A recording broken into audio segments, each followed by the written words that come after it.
Apakah saya membiarkan firman Tuhan mengakar jauh di dalam hati saya?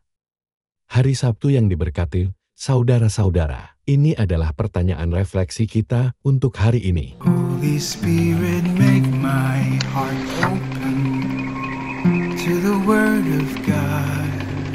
Make my heart open to goodness. Make my heart open to the beauty of God every day. Amen. Hari ini, kita menghormati Santo Yoakim dan Santa Ana, orang tua dari Santa Perawan Maria, dan kakek nenek Yesus. Yoakim adalah seorang pria kaya dan dermawan. Namun, ia dan istrinya Ana tidak memiliki anak hingga usia lanjut. Sebelum Ana mengandung Santa Perawan Maria, Yoakim datang ke Bait Allah untuk mempersembahkan korban. Namun Rubin, seorang imam Lewi, menolaknya karena Yoakim tidak memiliki anak. Pada masa itu, anak sangatlah penting. Tidak memiliki anak dipandang sebagai tanda ketidaksenangan Allah.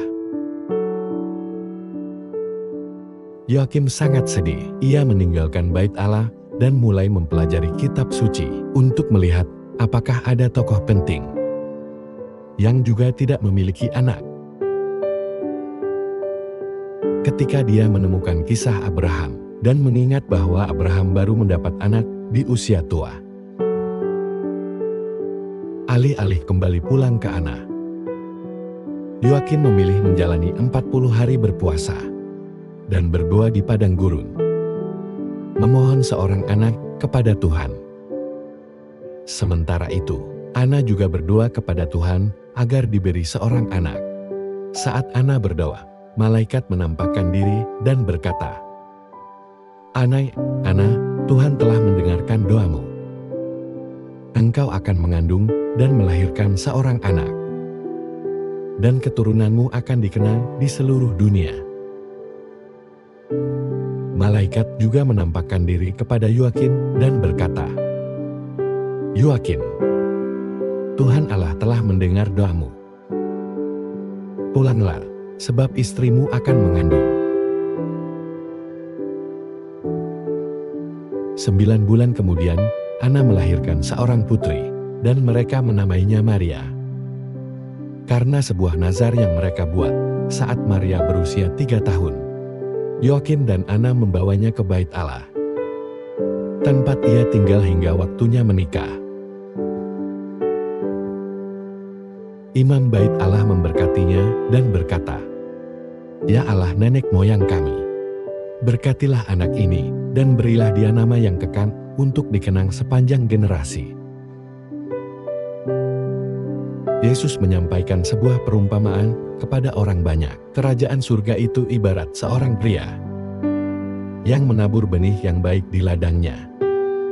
Namun saat semua orang sedang tidur, musuhnya datang dan menaburkan benih ilalang di antara gandum, dan kemudian pergi. Ketika tanaman tumbuh dan berbuah, muncullah juga ilalang. Para hamba rumah tangga itu datang kepada tuannya dan berkata, Tuan, bukankah benih baik yang Tuan taburkan di ladang? Dari mana datangnya ilalang itu? Ia menjawab, seorang musuh yang melakukannya. Para hamba itu bertanya, Maukah Tuan kami mencabutnya? Tetapi ia menjawab, Jangan, sebab saat mencabut ilalang itu, kamu bisa mencabut gandumnya juga. Biarkan keduanya tumbuh bersama sampai waktu panen. Nanti pada saat panen, aku akan berkata kepada para penuai, pertama, kumpulkan dahulu ilalang itu dan ikatlah dalam bundel untuk dibakar, tetapi kumpulkanlah gandum ke dalam lumbungku. Perumpamaan ini menggambarkan keberadaan kebaikan dan kejahatan yang hidup berdampingan dalam kerajaan Allah hingga hari penghakiman terakhir. Perumpamaan ini mengajarkan tentang kesabaran dan kebijaksanaan, menekankan bahwa penghakiman Tuhan akan memisahkan orang benar dari orang jahat pada saat panen. Allah mengajarkan kita untuk menjaga firman-Nya yang telah ditanam di hati kita dan mewaspadai kekuatan dosa dan kejahatan yang bisa menghancurkannya. Firman Tuhan membawa kehidupan, tetapi iblis ingin menghancurkan benih baik yang telah Tuhan tanam di hati kita. Pada waktu panen, ilalang akan dipisahkan dan dibakar, sementara gandum akan dikumpulkan ke dalam lumbung, melambangkan penghakiman terakhir dan pemisahan antara orang benar dan orang jahat. Pada hari itu, Allah akan memisahkan yang jahat dari yang baik. Tetapi perumpamaan ini juga memperingatkan agar kita tidak menghakimi secara tergesa-gesa dan menyarankan agar keduanya dibiarkan tumbuh hingga saat panen, ketika Allah sendiri yang akan memisahkannya. Kita sebagai umat Katolik dipanggil untuk bersabar dan bijaksana, menyadari bahwa waktu Tuhan adalah yang paling sempurna, dan bahwa tindakan atau penghakiman yang terlalu dini terhadap kejahatan yang tampak bisa berakibat buruk. Perumpamaan ini memberi harapan, mengingatkan kita bahwa Tuhan yang memegang kendali dan akan memisahkan yang baik dari yang jahat pada waktu yang tepat.